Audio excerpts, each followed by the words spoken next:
What's up, friends? Today we have a movie review of Gemini Man.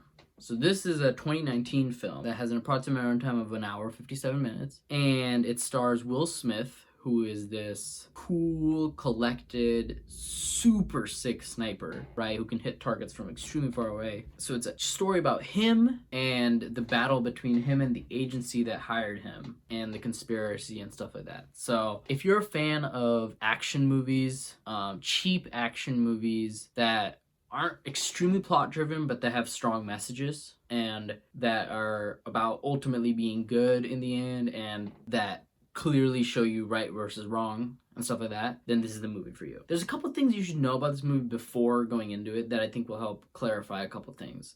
The first is Gemini Man. The word Gemini refers to a company that is in this movie that is going through the process of creating like human clones. The reason I'm telling you this information is when I went into this movie, I thought that was like going to be the point, the fact that they're making clones. But the movie's so much more than that, and it's not about really the clones. I mean, it is about the clones, but it's not like the fact that they're making clones isn't what's like the spoiler of it. So I don't think I'm giving away too much. But definitely let me know if I do, or if you feel so in the comments below. But essentially, there's this company, Gemini, that's making clones of extremely talented snipers. So they end up making a clone of Will Smith, of course, because he's OP. And the point is to make clones that are like better, and they have the skills of the human Will Smith, but they don't have any of the emotion. They're soldiers. So at the beginning of the movie, you learn about Will Smith, you learn about who he is, and it's engaging. But then it starts to unravel that like the company he works for may not be who they say they are, and people are after him, and it's just the situation of how he handles that. It's a unique film. You do fall in love with the characters. There is Will Smith, who's awesome. There's a girl who plays like the second main character, I would say. She does a fantastic job. She's very funny. She's personable. Yeah, I thought she did a great job. And then there's a third character who's with the gang who, this Asian guy who's awesome. Like, he's super funny, makes light of situations, brings a new, fresh perspective. So it's up to the three of them to take out this organization. And it's a ride. I'm going to preface it by saying if you get irked by shoddy CGI or action scenes that look super sick, right? But at the end of the day, they're not realistic, or you can tell that they're green screen or some other sort of like movie effect. If you're a big stickler for stuff like that, you're not going to enjoy this movie. Some of the effects are apparent that they're effects. Some of them are distracting. Some of them can take away from the movie. But on a user perspective, personally, I didn't find the effects to be too drastic. I didn't find them to... Overall, in terms of characters, you do fall in love with them. The three main, and it's a cool movie. The one thing is, again, if you are irked by the CGI or by cheap effects, you might be thrown off by this movie, and as such, might dislike it. But if you don't say, again, me, personally, I wasn't too thrown off by firework explosions or CGI that's obviously a little bit green screen, right? It didn't really bother me too much. So, in fact, personally, I loved the action scenes because the way Will Smith handles weaponry and handles himself and even the clones are sick. It's like straight out Call of Duty. It's dope. Like, he has some sick scenes reloading and driving while shooting and stuff like that where it's really dope. And especially there's scenes where it switches to like a first person view of the gun, and that's always cool to see because you feel like you're in Call of Duty or whatever.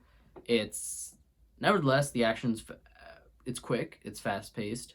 But again, if that doesn't bother you, like it didn't bother me too much, this movie is still a fun ride. And the action scenes are totally worth it. If you're able to put aside the fact that it's all fake, there's some slick actions and cool things that happen that I've never seen in movies before, that I loved. So you do fall in love with the characters, especially Will Smith. You fall in love with Will Smith because you can tell he's really this guy who cares. You know, he's the dopest sniper ever, yet he still has a very human element. He's still very human. He's still very grounded. He understands his job, but he also knows that this is just his job. This is just what he's good at, but it doesn't make him him, right? And so that theme rises up multiple times, and I'll discuss what you learn after the parents get at the end, but the characters are cool, I will say. There's even some, if you play Modern Warfare or Cold War, there's even some things you might recognize in this movie. Specifically,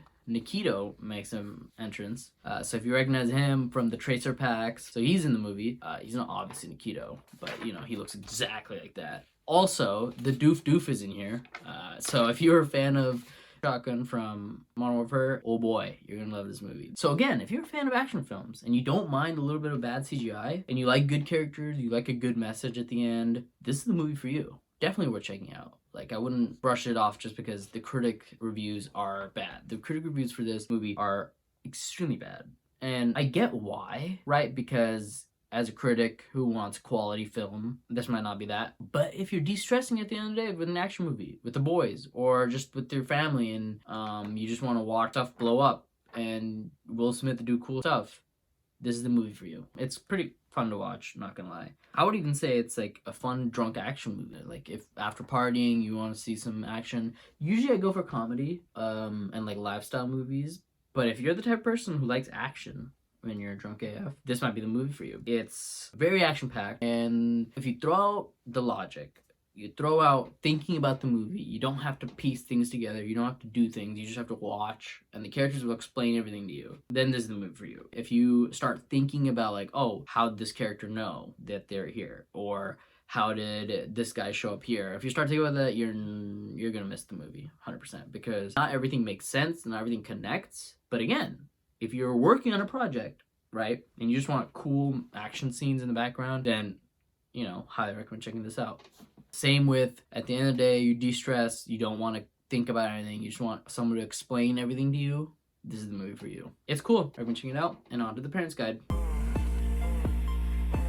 So this movie, the violence isn't too graphic. There's limited blood. It's gun violence, and there's a scene where characters' teeth get punched out, and you see the teeth, but that's not really that big of a deal. A lot of the action is firework explosions, you know, and cheap gun violence. So I was entertained. Might not be your forte. In terms of sexual content, there's one strip search scene, but it's not sexual. It's just somebody searching for a wire. Other than that, there's not really any sexual content. So definitely a family-friendly movie, I would say. In terms of language, so in terms of sexual content, I would give it a 1 out of 5.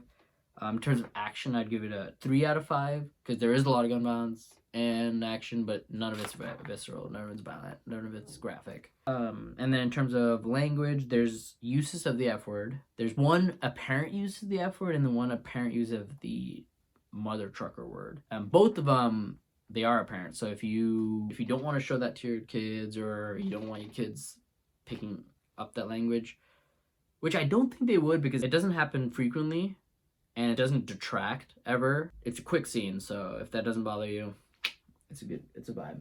So for language, I'd give it a 2 out of 5. It's not too bad. And that concludes the Parents review. So finally, it's ending off this review with what I've learned so far. The director does a good job of showcasing the dynamic between a father and a son in a unique way. A lot of movies that tackle this subject, but this movie does it in a slightly different way. But essentially, I think the message that he was going for was like, your father is not you. So you and your father are not the same person, and never will be. And as such, it's unfair for your father to think, oh, my son will be me. He needs to do the same job as me, or he needs to do what I want to do. Instead, it's about finding what your son is good at, your son's strengths, and who your son is, and then leveraging that as their way to develop as a human being and to grow. And I think they pull off that. It's not, again, like I mentioned before, it's not fully apparent, but it's not super hidden either. And especially by the end of the movie, the director has like a spiel trying to nail it in. That's why I was saying it's a movie that I would recommend with family, because it's cheesy, fun, but there's a valuable lesson that I think fathers and sons can learn all across the world. And with that, thank you so much for watching. Like and subscribe if you like the content or you found this video engaging and or you learned something from this video. And as always, catch y'all later.